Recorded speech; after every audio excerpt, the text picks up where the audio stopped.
And read the books. He wrote a lot. He wrote a lot.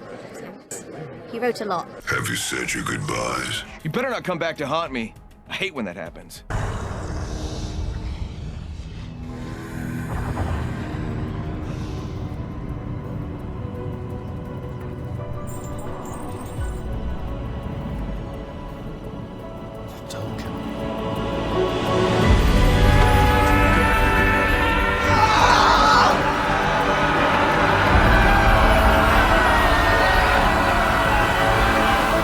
Rings of Power, Cringe, diversity, inclusion, and representation. Here we go. For the book purists, for the Peter Jackson fans that are married to the films, what message do you have for them as they're awaiting the premiere of the series? I would say, come along for the ride. Immense amount of visual representation and a vast accessibility for every single person in the world to be able to stare at a screen and see a version of themselves staring right back at them. So Rings of Power is here. So we're going to listen to some of these actors, these activists that are pretending to be actors, that are portraying these made-up characters in this iconic world, and all they're interested in doing is proving that they hate what came before it. They want to rewrite it, revamp it, and erase it from history so they can pretend that they are the ones that brought it to a new place of diversity, inclusion, and representation. The generation that comes after us now, this will be their memory of Tolkien. This will be their memory of the Lord of the Rings, Rings of Power.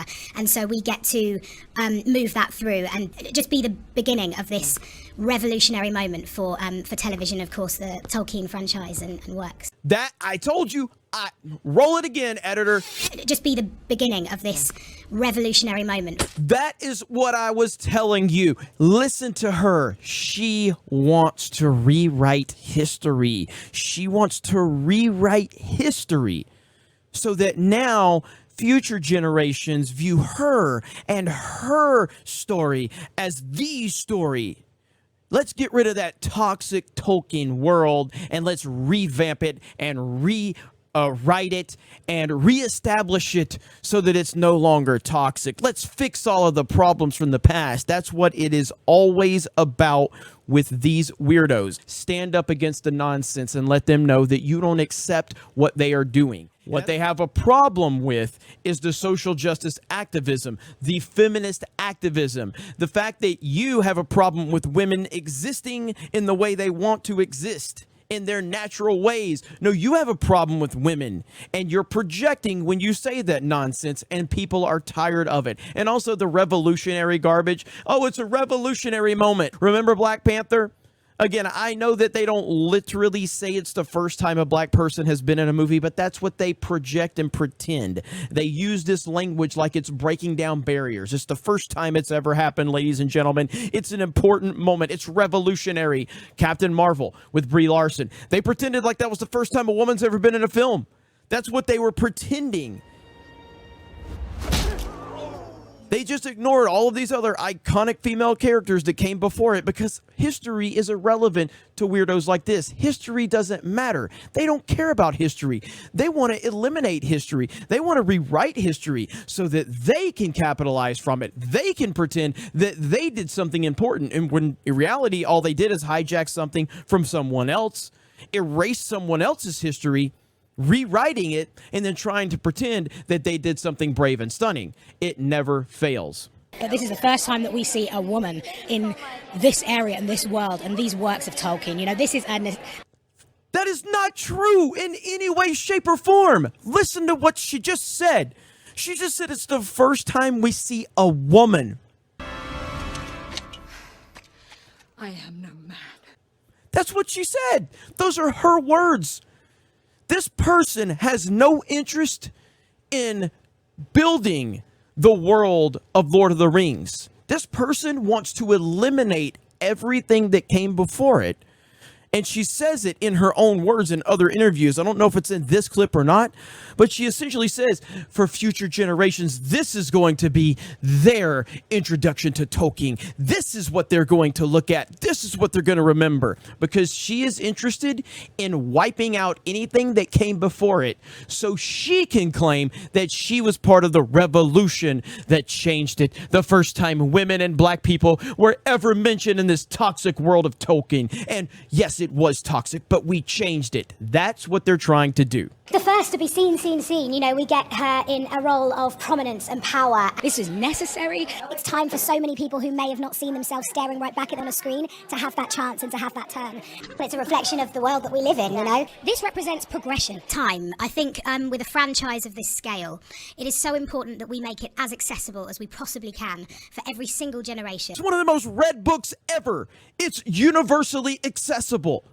Anyone that's interested can check it out, and they've almost certainly heard of The Lord of the Rings. But no, let's pretend that most people have never heard of it. Let's pretend that they could never get into it because it didn't have my diversity and inclusion and representation nonsense. I am holding up the torch for, you know, the women of that particular race and culture and kingdom. It's progression. We are able to move forward, you know, and we are seen and we are heard and we are acknowledged as having a right to be here as much as anybody else. Anybody else. And again, this is what activists do. They create a problem that does not exist. Therefore, they can fake overcome the problem that never existed. And then they can pat themselves on the back and pretend that they did something brave and stunning and they were a trailblazer. And I know that people of colour will relate to that, in that when we sing, when we use our voices, it comes from way beyond. It comes from our ancestors. It comes from the struggle. It comes from the desperation and the fight for survival. Of having a right to be here. What I love about the costume and the look, it's unapologetic. You know, she has a huge slit up her skirt. There is skin. There is ever-flowing water in this amazing silk material. We are not apologising for her strength and her visual beauty. First ever female dwarf as a female dwarf. Lisa, the first female dwarf that we have ever seen on any screen. The first female dwarf that we have ever seen in the works of Tolkien. Objectively false, as you see on the screen right there. But of course, who cares about facts and reality? Who cares about the truth? We're here to create a problem that did not exist so that we can fake overcome the problem and pretend to be a hero. Of our version. I think it's something that really feels right for our times. And I, as an activist, as a long-time human rights activist from my homeland, Iran, tapped into what I believe is, thank you. So women had no agency in any of the Lord of the Rings movies. Only you now, only you, because you are now part of it. Now the women have agency. They're not there just to be told what to do by those terrible men. Now you have fixed a problem that did not exist. You are brave and stunning by your own definition.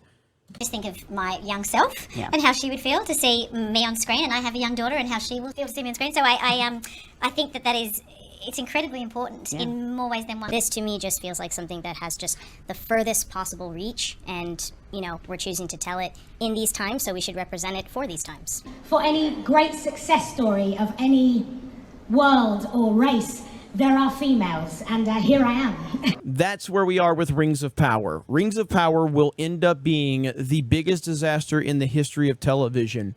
They are not prepared for the level of hate that they are going to get, and it's justified because they have no respect for the source material. They have no respect for the fans. They have no respect for anyone that has ever come before them. This is about taking something that is iconic, taking something that has brand recognition, taking something that has history, rewriting it, redoing it, fixing all of the toxicity, and then claiming responsibility for the very creation of it. That is the point. That is what all of the weirdos involved with this want to do. But luckily, the Lord of the Rings fan base is not putting up with it. We have downvotes after downvotes after downvotes. It's universal. Everyone hates what they are doing with this show. Everyone is letting their voices be heard. And as I've talked about many times, you hear them out there trying to pretend like the criticism is not there, trying to pretend because they can't acknowledge this criticism, because this criticism is so valid and it's so loud that it is tearing them apart.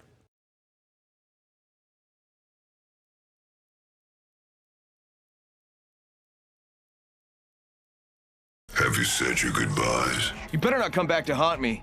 I hate when that happens.